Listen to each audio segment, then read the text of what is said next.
Baik, saya akan menjelaskan tentang model pembelajaran problem-based learning.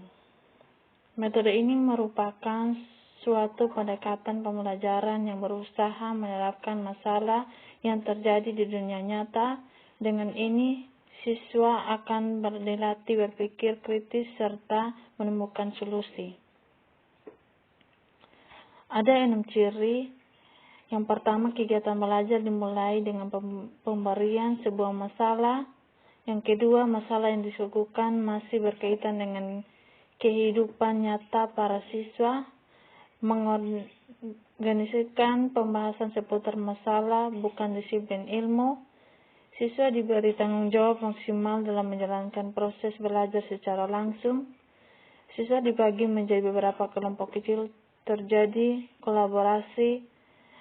Yang terakhir, siswa harus mendemonstrasikan kinerja yang sudah dipelajari. Adapun tahapan metode pembelajaran, yang pertama menyadari masalah, merumuskan hipotesis, mengumpulkan data, menguji hipotesis, menentukan pilihan penyelesaian.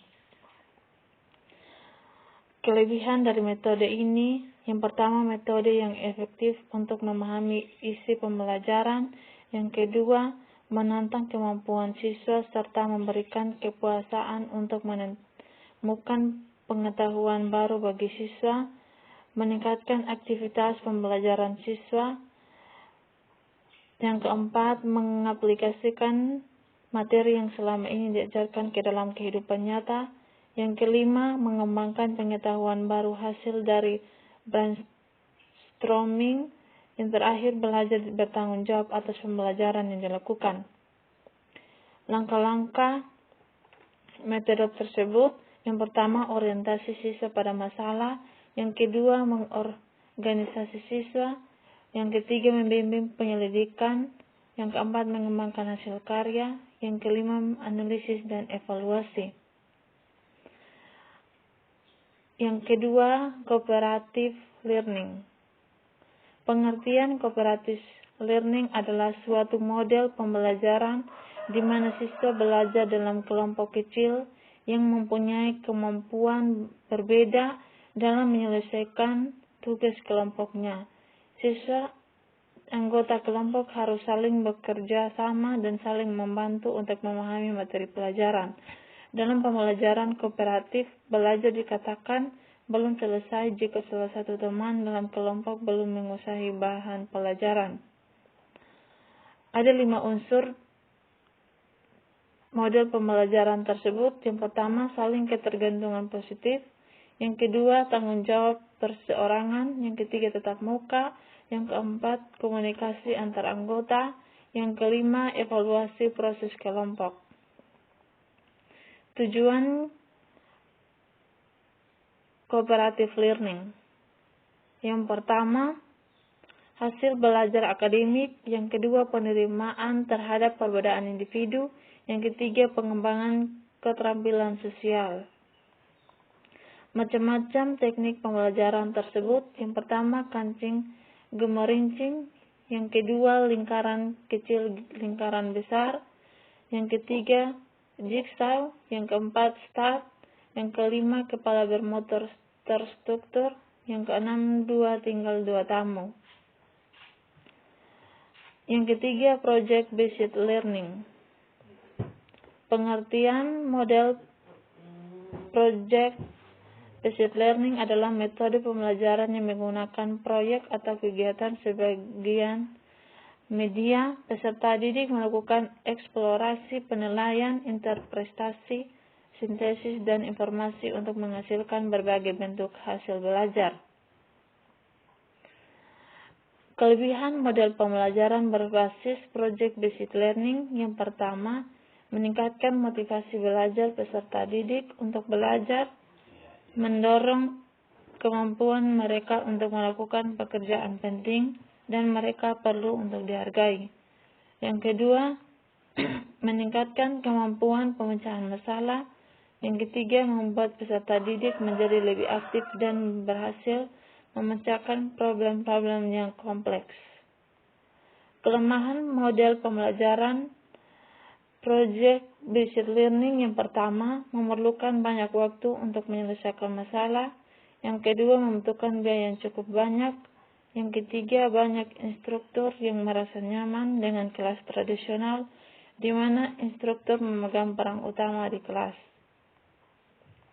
Prinsip-prinsip pembelajaran pada pembelajaran berbasis proyek. Yang pertama, pembelajaran berpusat pada siswa yang menggunakan tugas-tugas proyek pada kehidupan nyata untuk memperkaya pembelajaran. Yang kedua, tugas proyek menekankan pada kegiatan penyelesaian proyek berdasarkan suatu tema atau topik yang telah ditentukan dalam pembelajaran.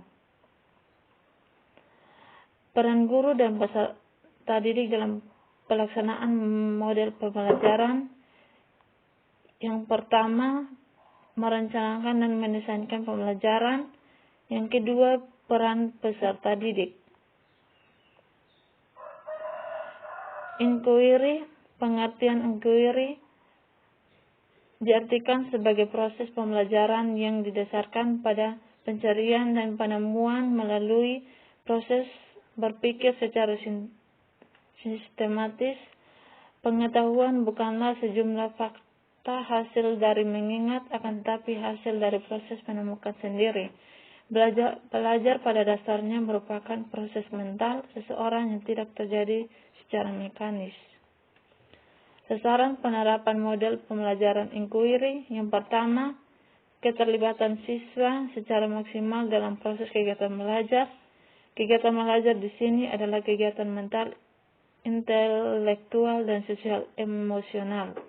Yang kedua, keterarahan kegiatan secara logis dan sistematis pada tujuan pengajaran. 3. Pengembangan sikap percaya pada diri sendiri tentang apa yang ditemukan dalam proses inquiry. Jenis, model atau pendekatan pembelajaran inquiry. Yang pertama, inquiry terpimpin. Yang kedua, inquiry bebas. Model pembelajaran yang terakhir, discovery. Pengertian discovery, model pembelajaran penyingkapan atau penemuan adalah memahami konsep, arti, dan hubungan melalui proses untuk akhirnya sampai kepada suatu kesimpulan. Discovery terjadi bila individu terlibat terutama dalam penggunaan proses. Prinsip discovery dilakukan melalui observasi, klasifikasi, pengukuran, prediksi, penentuan, dan inferensi. Proses di atas disebut cognitive process, sedangkan discovery itu sendiri adalah the mental process of assessmental, consider, and release in the mind. Adapun langkah yang pertama, pemberian rangsangan. Yang kedua, pernyataan atau identitas masalah. Yang ketiga, pengumpulan data. Yang keenam, menarik kesimpulan.